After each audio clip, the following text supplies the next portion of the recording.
Air Canada is out of bankruptcy protection tonight. Its planes are taking off under a new parent company. Shares in ACE Aviation Holdings will be listed on the TSX tomorrow. And Air Canada is already making deals that should see more planes in the skies and more routes across the country. In a moment, more on what you, the passenger, can expect. But first, Ron Charles on the flight path Air Canada will take.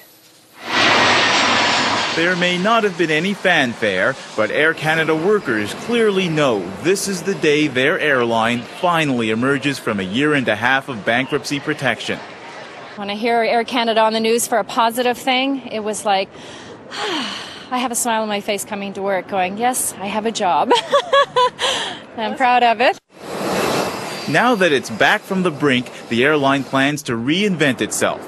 Already this week, it put in orders for 75 small and medium-sized regional jets to replace older, larger fuel guzzlers that fly half empty on some routes in Canada.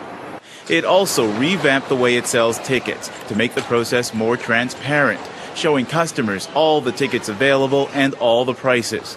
It's all in an effort to make the airline operate more like its lower-cost rivals, which have grabbed a quarter of Air Canada's domestic business. Air Canada's chief executive tried to set the tone in a conference call earlier this week. We're emerging ready to compete aggressively and effectively in the low-cost environment.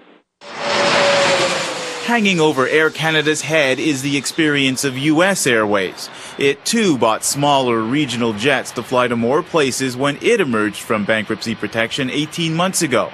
But earlier this month, it was back in Chapter 11, once again trying to stave off bankruptcy. I think Air Canada copied the U.S. Airways model to come out of bankruptcy restructuring, mainly through the use of regional jets. I think that's a bad idea. Other analysts say Air Canada is in much better shape than almost any big airline in the U.S., thanks in part to almost $2 billion in wage concessions from employees, but also to its continued dominance in the skies. Air Canada has a strong domestic position and a great international position with one of the bigger economies in the world, and they're doing very well in terms of Asia and some of the growth areas. Still, the analysts say Air Canada's managers and employees will need to work as a team to bring customers back, to make them feel welcomed and confident the airline will continue flying. Ron Charles, CBC News, Toronto.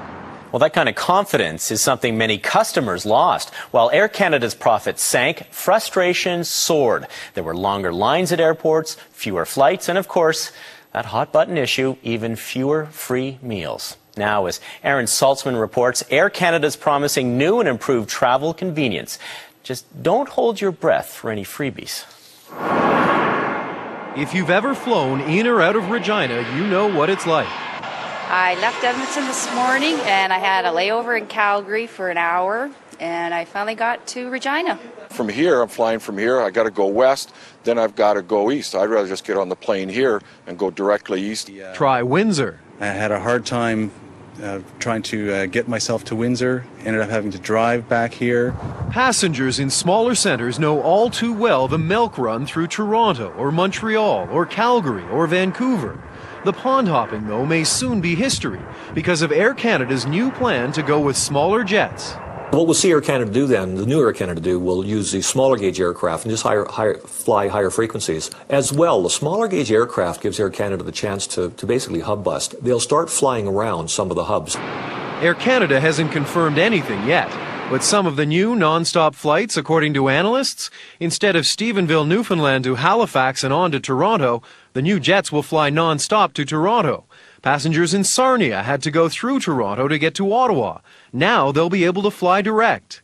And flights from Lethbridge, which used to stop in Calgary, will fly direct to the West Coast. If you're in Saskatoon or Regina, you won't need to come to Calgary to go to Vancouver or Victoria. You can take one of these smaller jets direct. And the same thing in Central Canada especially. You'll fly around Toronto, London to Quebec City, London to Halifax. It'll be quite a boon to passengers. Air Canada's decision to duke it out in the domestic market is also lowering prices. Check out the fares this week on flights from Calgary to Toronto. WestJet, Air Canada and Jetsco all have the same fare, exactly to the penny, $430 to Toronto and back. So they're very, very alert to each other's campaigns, each other's fare levels. The question is, are passengers ready to return to Air Canada? I think it has to change in the way it treats the passengers. As long as they keep the service that they currently provide, I'm fine with that. Air Canada is acquiring the new smaller jets at a rate of about 1 or 2 per month. At that pace, analysts say the new regional service, including those non-stop flights, won't be in place before next summer. Aaron Saltzman, CBC News.